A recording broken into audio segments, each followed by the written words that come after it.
Good evening, good afternoon, good day, wherever you are on Mother Earth. Today, I am starting afresh. I am starting the Redemption Broadcast Network, and this time it's with a different stance. The purpose of this new beginning is to concentrate and concern myself with the issues that over time and experience I've come to realize are the very problems that we have in Africa. Of course, the program is going to be basically concerned with the West African sub-region, the Mano River Union, and especially Sierra Leone, Liberia, and Guinea. However, the problems on the continent of Africa have a lot of similarities. And through research, through observation, and through other medium, it is clear that our problem is not political. As a matter of fact, the problems of Africa we see as political are the results of the problem themselves. Our problem is a deep-seated social and psychological issue which needs to be addressed, and to be addressed very fast, because at this material moment, Africa has the youngest demographics on earth, and we have over 45% of the resources that the earth needs. We have a nice climate, but yet still, since independence in the late 1950s and early 60s, much progress has not been made. The continent is largely still one of dependence. Yes, we will go and give all the excuses. It's because of European dominance, it's because of Western economic and political tactics, etc., etc. The question is, what have we done to change the dynamics as there? If we go to Asia, if we look at India, we look at Malaysia, we look at Singapore and all these other countries in Asia, they were also colonized. They were part of the problem we have. But today, we see a different dynamic taking place in those parts of the world. Why have we not followed suit? What are the reasons? What are the deep-seated reasons? These are the issues that I'll be dwelling on. These are the issues the institution will be dwelling on, because what I have is an institution. I may be the face of the institution today, but there are other people involved, and there are other people that will come on board as we gradually grow. This show that I'm starting today, I have chosen to call the Kabu Mansaba Show. If I can take a minute or two to explain why the Kabu Mansaba, it is out of a realization of my descendancy. I was born and bred in Sierra Leone. I carry a surname that is traced to Guinea in the Dalaba province of Guinea. But the truth is, myself and most of my ancestors had their origins from the Senegambia. We came from part of the Mali Empire that later morphed into what was called the Cabo Empire, just immediately after the collapse of the Mali Empire. And that part encompassed Senegal, part of Mauritania, and part of Guinea-Bissau. There were Fulani, Wolof, Bambara, Baga, and other ethnic or linguistic groups who were all part of that political arrangement.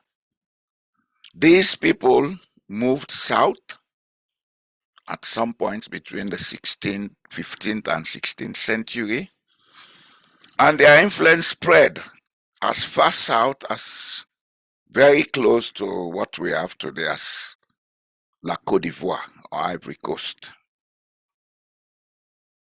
Along the coast, especially from Guinea-Conakry down to Cape Mount County in Liberia, these people intermingled with the Bolom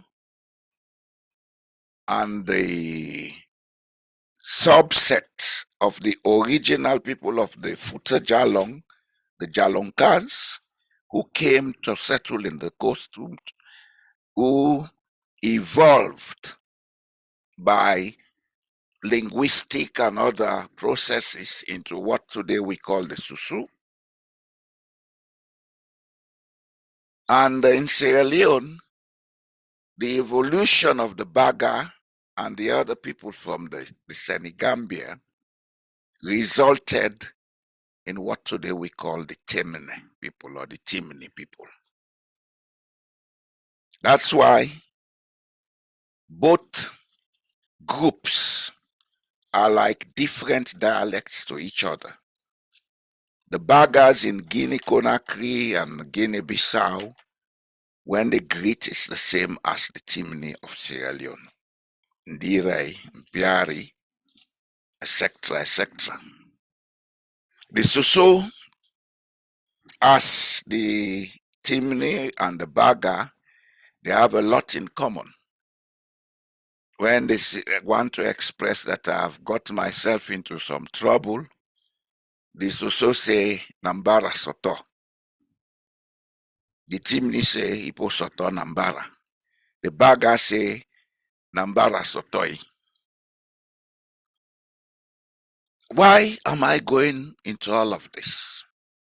It is because the scope and the vision of whatever I'm going to do on these platforms will be to enlighten and sensitize, especially people in Sierra Leone who have become so polarized by what they call politics, which is not politics.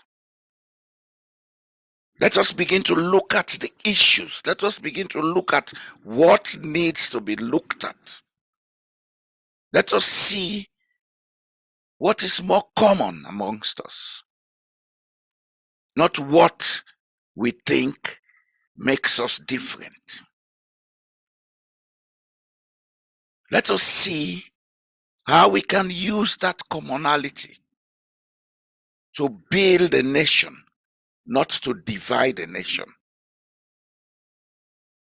Let us understand, let us begin for once to understand that development are a set of processes guided by commonality, cooperation, and trust. Development can never take place where there are bullies. Development can never take place where some people think they have the right to say and others should listen. Development can never take place where one set of people think they are better than the other. Development can never take place where people think they know and others know nothing. Every human being has a level of knowledge, irrespective of what level of exposure that person has. Within his local or her local environment, because every human being is Homo sapien, we learn. And learning does not have to take place in a formal situation. Before conception, unto the time of death, and maybe even after death, we learn. Learning is a continuous process because it is part of what we call life. It is what the biologists call evolution. You learn and adopt, you grow. Then you meet new challenges, you learn and adopt and grow. If we think that because I have a BSc or a PhD, or I have gone to this school or that school, I am better than those who did not, we are nothing but idiots. Because that other person you are looking low on may have some knowledge that is useful to you, irrespective of whether the person went to an Ivy institution or a mud brick institution. Every human being is Homo sapien. We think, we learn, and we adapt. This is part of our natural makeup. And this is what we have failed to comprehend in Africa. This is what we have failed to comprehend in the homeland I came from, Sierra Leone. It is why 60 and more years after independence, we are still stuck in the mud. Because a few set of people think they have a right, they know it all, they have some connection with some power that gives them the mandate. That whatever power you think exists, I don't care what you call him, God or Satan or devil or spirit, those powers will only exist because we think they exist. We are as we think. We become as we think. We institute and become as we think. If we are to make progress, we have to look back at everything we do, our perceptions, our beliefs, our attitudes, even to what we call our culture. It's not wrong to have a culture, it's right.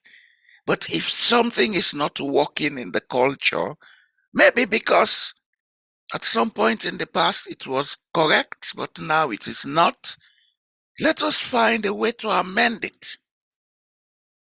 The culture is like your constitution. A constitution is a set of rules. In every human situation, in every social situation, there are always rules to follow. Religion gave us rules. They call it the Ten Commandments. Ethics has its rules. They don't call it the Ten Commandments, but if you study the ethical rules and the religious rules, you see a lot of similarities. As a matter of fact, all of these meet at one point. What you call Ten Commandments is just a single statement. Do to others what you expect and want them to do to you.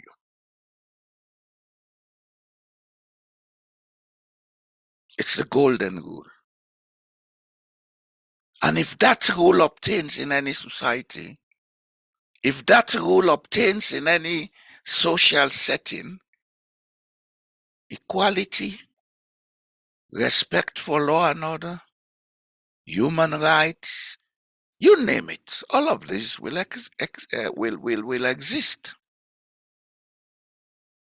If that rule obtains in any society, issues like rape, selling young girls into sex slavery and things like that will cease. But when we think that a particular set have the mandate to decide what obtains, and they don't care about what happens to the others, then the golden rule of doing to others what you expect them to do unto you ceases to exist. When that happens, what is the product? Sierra Leone. Sierra Leone. Sierra Leone did not happen by accident. Sierra Leone was not created by one person. Sierra Leone is the continuous creation of our greed, our ego, and our inability to be honest about what we are and who we are. So if we are to solve the problem, if we are to mitigate the challenges which has led us to this brink, let us put aside politics. That does not mean we are going to accommodate what was wrong or what has been done wrong. But let us put aside politics for a moment and ask those questions. How did we get here? Who created it? The propagandists will call you, will give you names. They will call names. Chaka Stephen destroyed Sierra Leone. APC destroyed Sierra Leone. Yes, maybe the destruction process happened at the time when those people were in control. But was it done by them alone? If we are to be honest, was it done by them alone? Those of us who are the good guys, what did we do to stop that from happening? Why didn't we stand up and stop it? Edmund Brooke, an Irish philosopher, said, evil only prevails when good guys do nothing. Yeah, today some people are pretending to be good guys. So what did they do at that time to stop the evil that brought us to this level? In Africa, what have we all done to stop the stagnation? If we want to point things at others, let us always remember that when you point a finger, 3 points back at you. So if we are to solve the problems, if we are to mitigate the challenges, if we are to make headway, especially so at a time like this when we have the youngest population you can find on earth, let us begin to think out of the box. And thinking out of the box is not the only thing we have to do.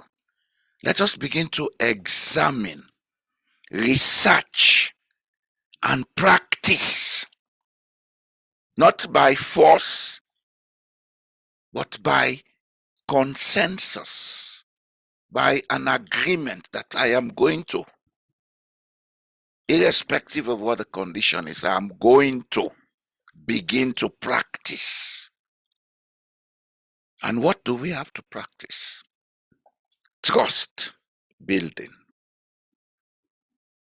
ethical standards, moral standards.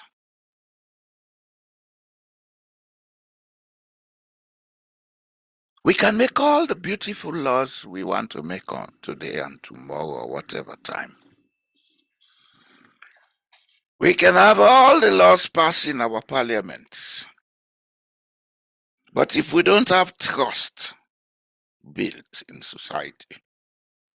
If we don't have ethical standards maintained in society, if we don't have moral standards maintained in society, the examples we set will become the rule, because there is a saying that states, example is better than precept. The examples we set. And who are the people setting the examples? Those that have been reposed with the confidence and the legitimacy to be in control. If they set good examples, society will follow. If they set bad examples, the same will happen. If you are head of state, behave like a head of state. Don't go talking about things that are below the office that you occupy. Don't go instigating things that will cause crisis in the country that you are head of state of, because you are not head of state of a specific group. You are head of state of a country, and that country is a multiplex of social groups, each having their interest and each seeking to secure that interest. No one group is better than the other.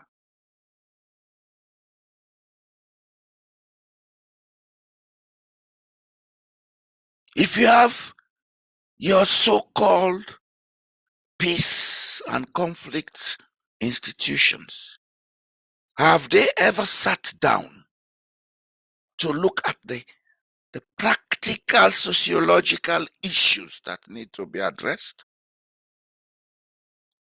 Is peace and conflict only about politics? Don't we have issues at home with our wives and our children?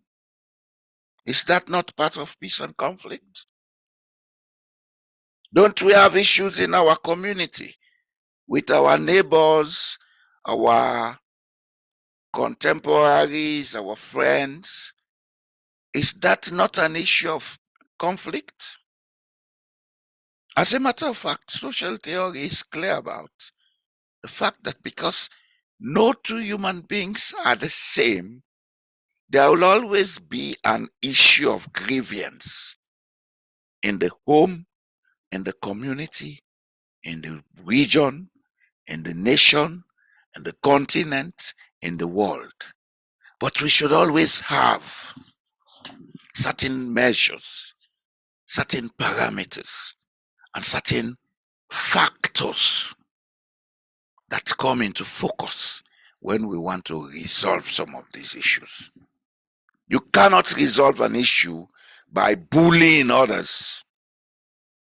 You cannot resolve an issue by imposing on others. You cannot resolve an issue by insulting others. And you cannot resolve an issue by forcing others who are the disadvantaged to come and beg you. Life doesn't work that way. Never. Nowhere. We have to be honest about ourselves. We have to be honest with ourselves. Because that's the only way we can build trust. For a home to function, there has to be trust. The children have to trust the parent. The wife has to trust the husband. The husband has to trust the wife. Otherwise, it will not. For a community to function, the same applies. The members have to trust each other. Otherwise, it will not work. Everything about the human interrelationships operates on trust. And what brings trust is the maintenance of ethical and moral standards. Ethical standards dictate that when you are with the people, always put ahead of you the issue of equality and justice. Equality does not make all of us have the same amount of money in the bank. Equality does not make all of us have the same house to sleep in or the same car to ride in. It only makes us respect each other's right to be, and to enjoy whatever there is for everybody to enjoy. Being rich and poor is not equality or inequality. This is what we get wrong because we have been so blinded by our material condition that most of us, when we talk about equality, the disadvantaged poor. Who told you they are disadvantaged poor? Poverty is created by us. When we institute inequality, unfair play in societies, then we create poverty. And when we create poverty, we create crime. When we create crime, we create danger, war, conflict.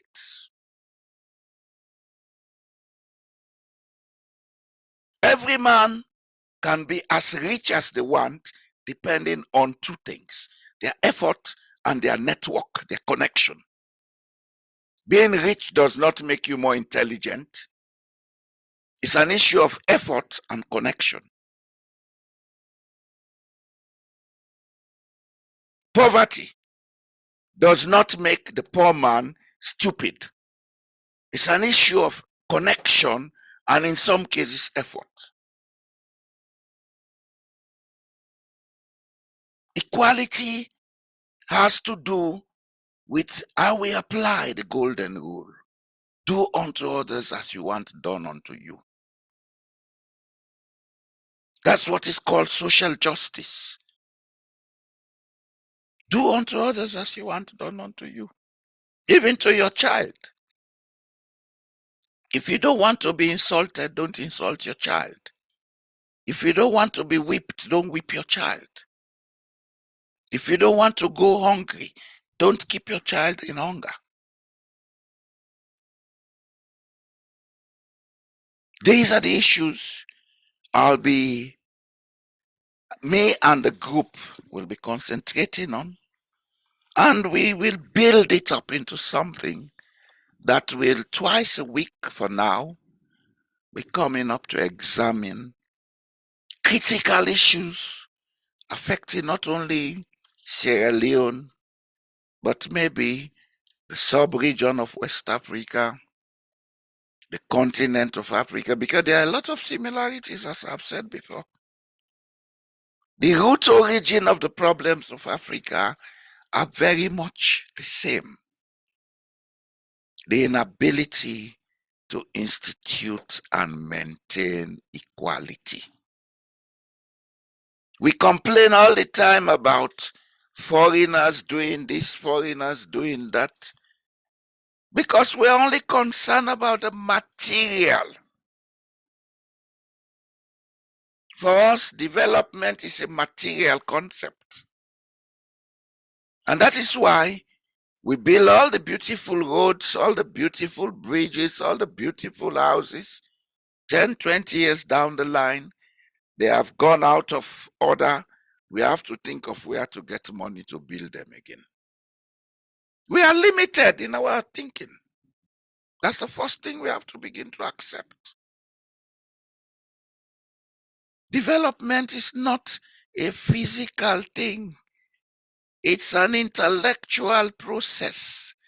It's a process that institutes order, equality, and ethics, such that when a road is built, they say, okay, let us pay toll for this road to be maintained. Whoever is collecting that toll money does not take it to go and build houses and have 10 concubines. That money is put for the maintenance and sustenance of the roads. If we say, let us put money into education so that we can build our human resource and make it productive, not consumptive. Because what we have is consuming human resource. PhD, they cannot turn a spanner. We have to look at how to fund it. What do we do? How do we do it to get the money to equip the schools, to ensure we train the teachers properly, to ensure we provide teaching materials? And when that money is given, how do we ensure it is not misappropriated, it's not misused by a few? It is put into what it is meant for, and therefore there is sustenance. How? These are the issues that have led us to this crisis. The mentality of now we turn for it. Eat what? Eat what you don't have. Fighting and killing each other, only to get there and become beggars. If we have had ethical standards, if we had had trust, we would have built wealth. Wealth is different from affluence. Let us stop making that mistake. Building 10 houses, 60 houses is affluence. Wealth is sustainable growth of economic power. And when there is that economic power, you have the ability to provide whatever you want when you want it. There are people with 50 houses, they cannot provide everything they want. Yeah, it's a fact. The growth and development of the wealth of any nation is a complex of social interactions and ethical standards that allow everybody to work and sustain what has been built, so that everybody continues to benefit from what has been built. If we cannot do that, and if a few people can build houses, buy as many cars as they want, and we call them wealthy, then we're being idiotic. They are not wealthy, they're affluent. They may have plenty money in the bank, but they're affluent. Wealth is not by the money you have in the bank. It's by the level of trust that is maintained in society. Because trust is the only currency on earth. And trust suffers two ways. You either have it or you don't have it. When you have it, you have access to everything. When you don't have it, everything is blocked. The richest people on earth, if you ask them how much they have in their bank accounts, they will tell you, I have 10,000, 50,000, 100,000. Then you wonder, why are they called the richest? Because they have built everything they have on trust. They will tell you, I have that factory, I have that institution, I have that business. But it's not his personal money. It's something there that is assessed as his. And when they value it, that's against what they say, this man is a billionaire, this is a millionaire. It's not that they have those monies in the bank. As a matter of fact, there are no banks on earth that have all those monies we hear of. These monies are trusts, built on trust. I want to do a project. The bank say, okay, we trust you. We know you can repay. Would I make you have access to use this amount of money for it to be put into the project? And that money, as a matter of fact, does not exist in the bank vault. They only give me access to create the money and use it.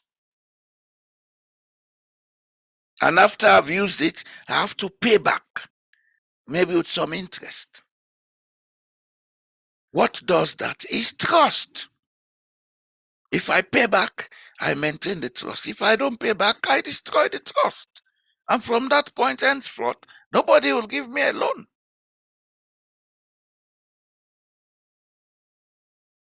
In Sierra Leone, if you send money to people to do something, they misuse it.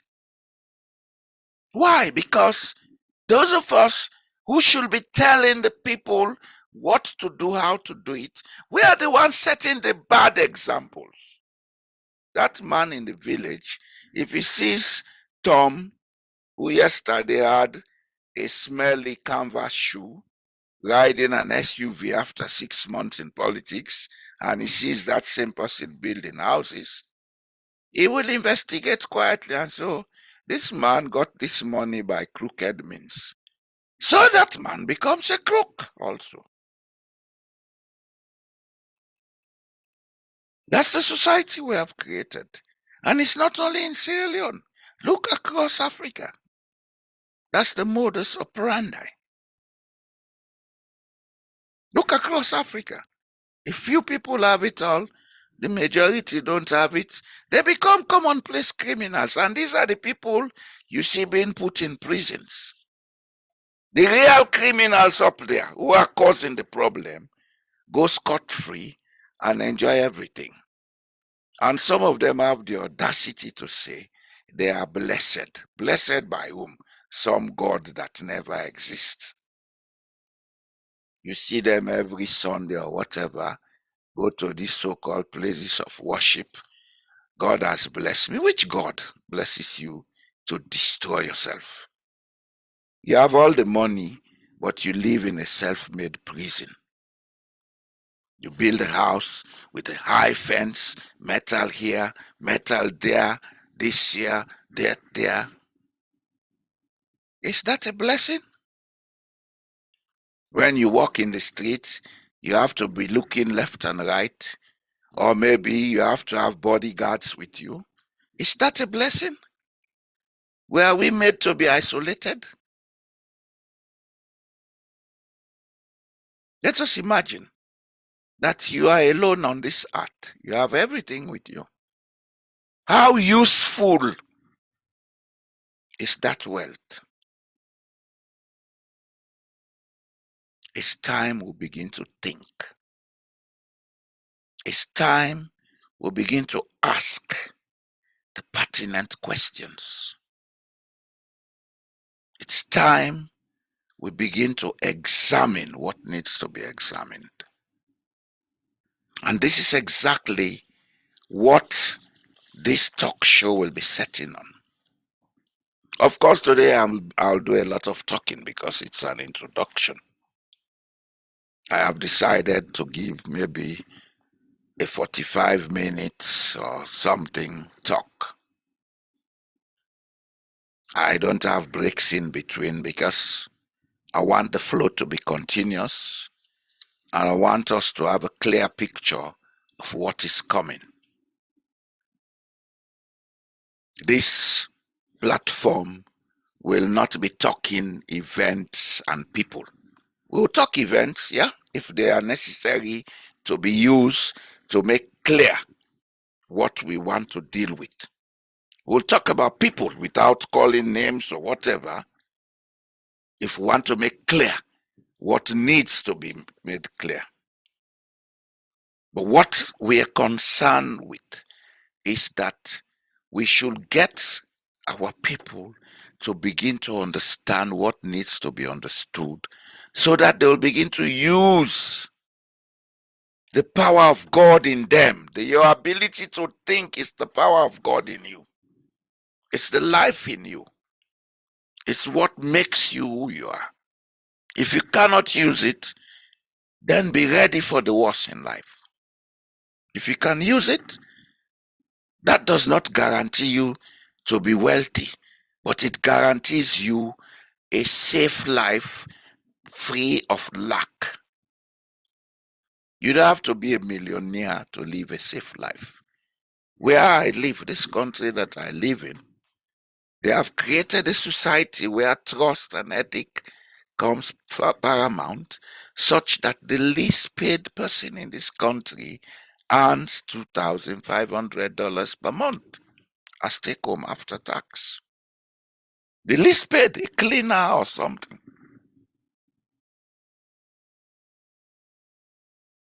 They are not rich. I am not rich.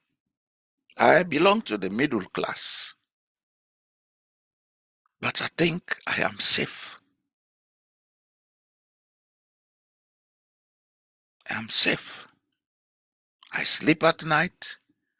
I can even forget to lock my door. Nobody comes haunting me to steal or kill. I can walk at night with or without lights on the road, without having to be afraid of being attacked. And the funny thing is, this country has almost the same population as Sierra Leone. And Sierra Leone has more resources than this country.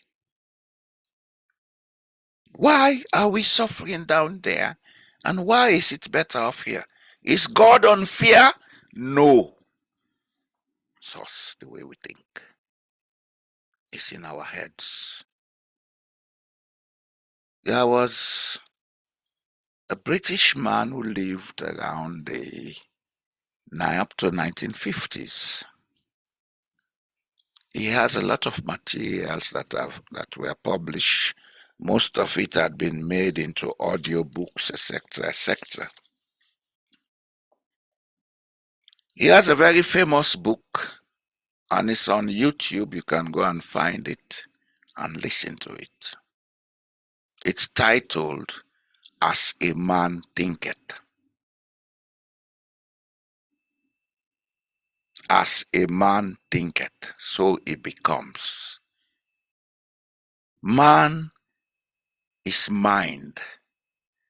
We are what we read in religion. The Bible, they tell you, say, God said, let there be. Because God lives with mind. God is mind, it's the mastermind. And we are made after that. That's what we are told, the image and likeness.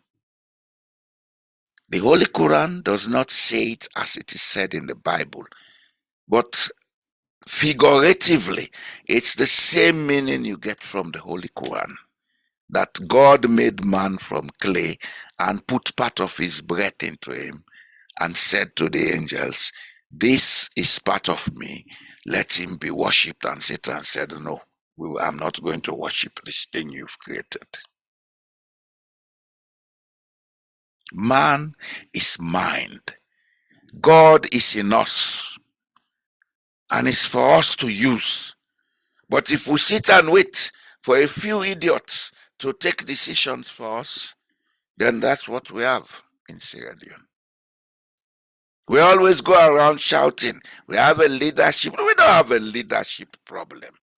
There has never been a leadership problem anywhere on earth.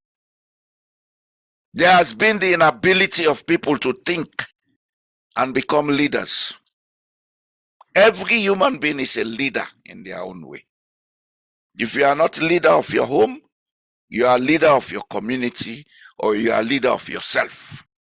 If you lead yourself properly, you get what you want out of life. If you don't lead yourself properly, then be ready for the worst.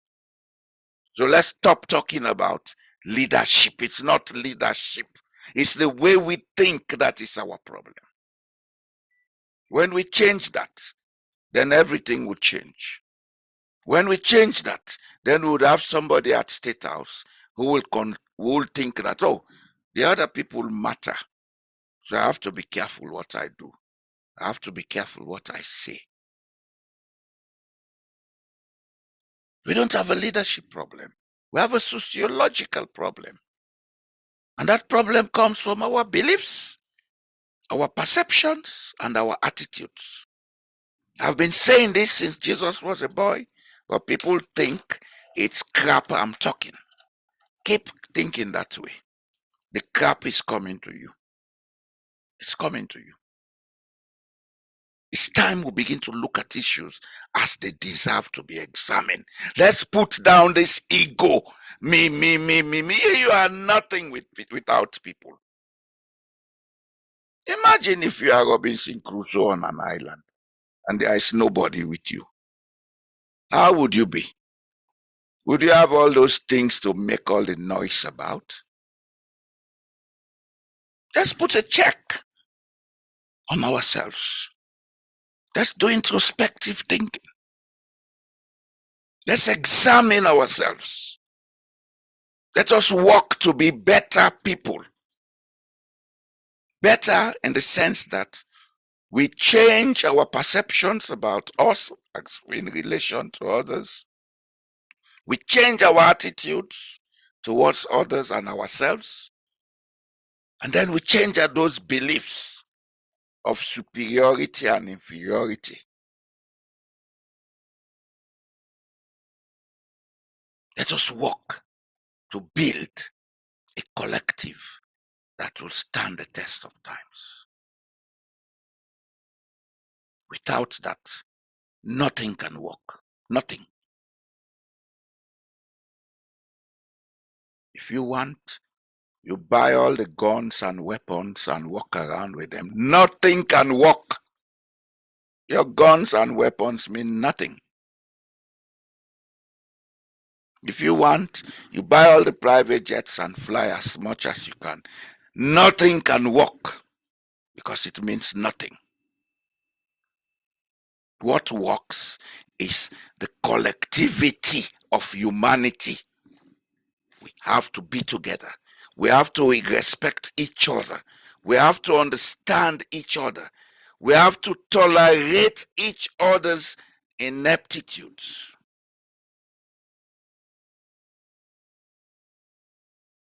Those beliefs of class, we need to examine and change them. They are wrong. In Norway, 95% of the schools are public schools, but they are well equipped. Every child goes to a public school in this country. Few go to private schools, very few. And even those who go to private schools, the standards are the same as the public schools because the government does not allow a class differentiation. The money man picking in a private school. No. As a matter of fact, in every school in this country, there are controls such that no child will overuse his parents' status, or no child will feel abused because of their parents' status. The same applies with gender issues. In every institution in this country, no woman should suffer any form of psychological lack. No woman should be made to look lower. This is what trust, justice, and equality does.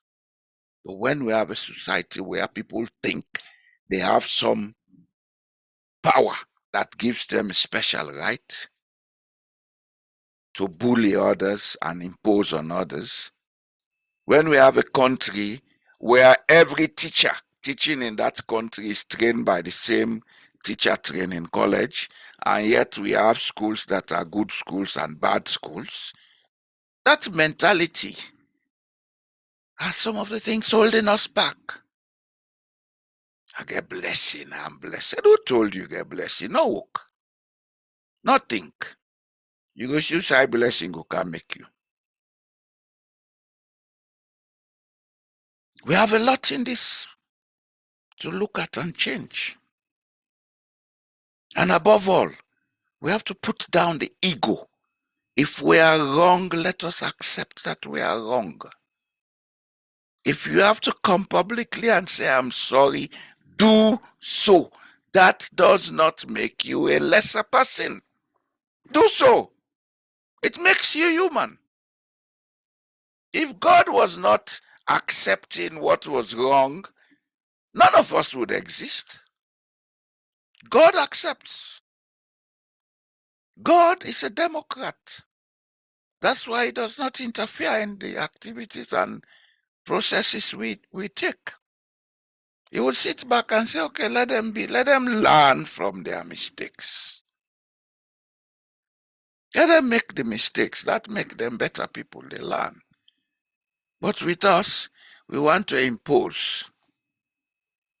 We even have the audacity of going to say you have to belong to a particular social group for you to be considered a citizen or whatever.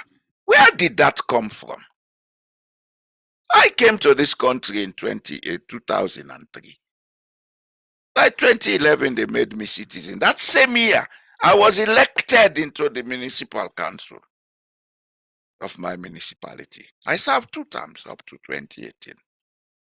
If these people were thinking that way, that was, if you are not a member of this political party, you are not a citizen, they would never have allowed me that. Where did that come from? What kind of mentality is that? If we want to see a better Sierra Leone, it's time we sit back and ask ourselves a lot of questions. Well, of course, you may wonder, why have I been speaking in my broken English? I did it on purpose because this medium will not only be discussing issues concerning and connected with Sierra Leone, it will also be looking at issues across the continent. As a matter of fact, we shall be using multiple languages as we progress.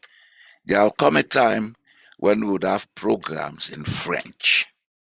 There will come a time when we would have programs in Creole, in Timini, in Mende, etc.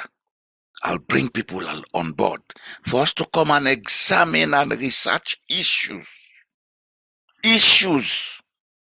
things that will make us better people, not things that will divide us.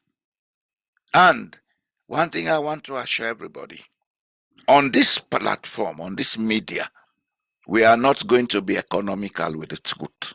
We say it as it is. We are not here to be diplomatic, to seek favor from anybody. I don't want favor from nobody. I am self-sufficient because I use this. I'm self-sufficient because I have the necessary connections that I need. As a matter of fact, if our country was stable, I would have gone down there with those connections and started using them for the benefit of other people. And that's why some of us keep talking. Because it doesn't make sense for us to be coming to beg in Europe when there are people in Europe who have the ability to mobilize what we are coming to beg for. And because we think they are the enemy, we cannot allow them to come. That's why I always say we have idiots in politics. And I have no regrets about saying it. Honestly. I have lived in this country. This year is going to make me 20 years. I have seen the simplest form of politics where people from, they have about 15 political parties, people from different parties, they meet, they sit down, they drink coffee, they eat cake, they discuss national issues. Nobody quarrels with nobody. The prime minister, who is the head of state, will come into a supermarket and stand on line. Except they say, no, go forward. You are the boss, go. They stand on line. He doesn't go about with a siren and escort riders. He has 1 or 2 security in plain clothes. Yes, because of the office, they have to protect him. Because there are a lot of mad people out there. The last prime minister, during COVID, she had an issue wherein she was celebrating a birthday. She came with one person extra, and that person, as a matter of fact, was not on the list of invitees. It's only that the person is a relative, and the person had been out of the country and came back that day. The person just went and crashed into the place. This came to the notice of the police. The police went there. They took note of everything. The next day, they filed a claim on her. She was fined $2,500. She paid. And then she came on the television to apologize to the people because she has broken the law. She apologized. There is a video on that on YouTube. Go and find out. Anna Sulberg, the last prime minister, she apologized. With us, whoever is at State House thinks he's the cousin of God. So whatever he does, good or bad, he should not apologize. Keep doing that. But the only thing you should know, there is always life after that public office. Maybe you want to die in that public office. That's why you are doing it. That's why you are doing whatever you can to keep staying there. But if you have any thought of living after that public office, I think it's time we begin to observe ethical standards, moral standards, and build trust.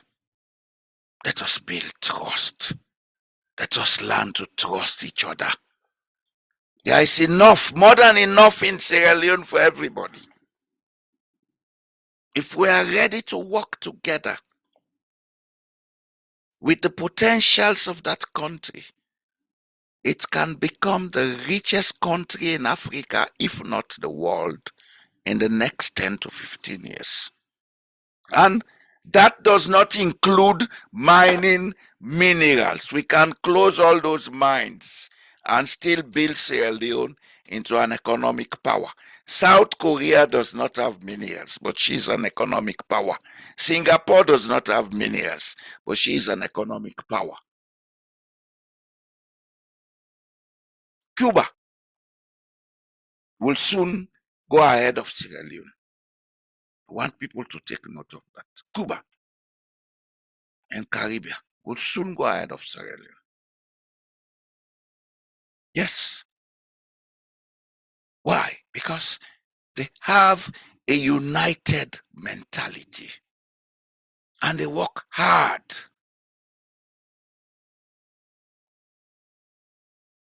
We need to put more funds into building our human resource. Let us stop going about fooling ourselves. We are putting 25% of our national, but what 25% of zero is zero. Sierra Leone as it is, if we are to equip all schools, if we are to provide teaching materials, if we are to provide good quality training for teachers, to teach professional courses within the industrial and technical domain, we are needing more than $4 billion per annum. And what is the national budget? Somebody tell me. We are not looking at this.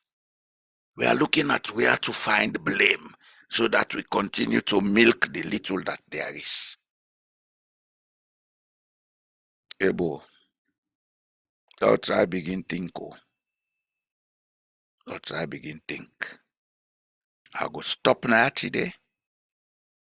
I come back on Friday. And on Friday, I'll come with a specific topic because we'll get several areas we'll get for look at. We'll get for look at the history of Sierra Leone. Me not a historian, no, but I don't do a lot of research on history. My actual profession is teaching. The subject to our major part, na geography and environmental science. Then I did English and mathematics for some time. Okay? I have done a lot of research into our history over the last 5 years, and that has costed me a lot of money because the facts about who we are there. They are in closed archives that you have to pay for. I have took my time to do that research because originally I had this cause to ask, why is it that across Sierra Leone you have common surnames? Kamara, Koromasi, Sekonte, Terali, etc., speaking different languages. Why is it that across Sierra Leone every district has a place that is called Sumbuya?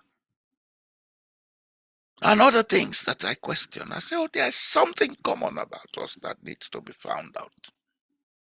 And this is what those of us who consider ourselves educated don't do.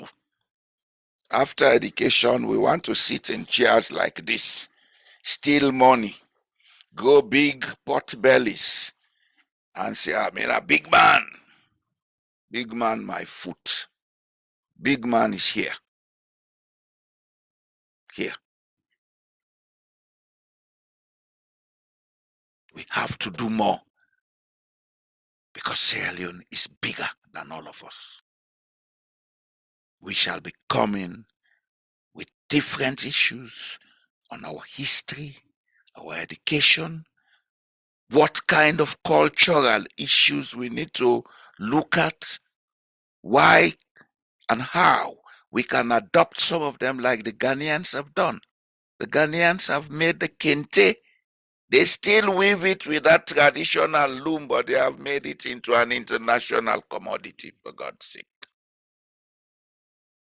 How much people sabi make sukubla in a salon right now? These are the issues we shall be discussing. These are the questions we shall be asking. If we want to build factory in every district, these are the things we should be considering. How do we modernize our traditional industries and make them marketable internationally? In Norway, they come with bamboo chairs from Thailand and sell it $6,000. Look at Sierra Leone, very close to Norway. Can we make bamboo chairs now?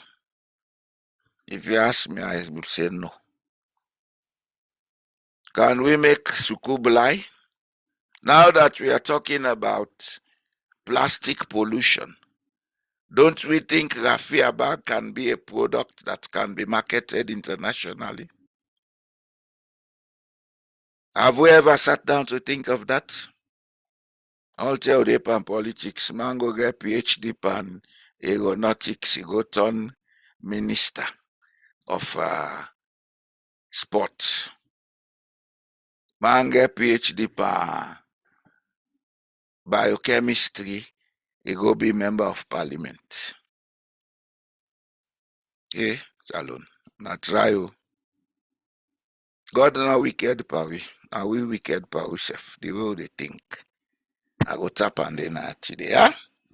And I thank you for listening to the nonsense what they say. I they come back. And this time I'll be saying all the nonsense for you to begin to think sensibly. Thank you for listening to me. Have a nice evening.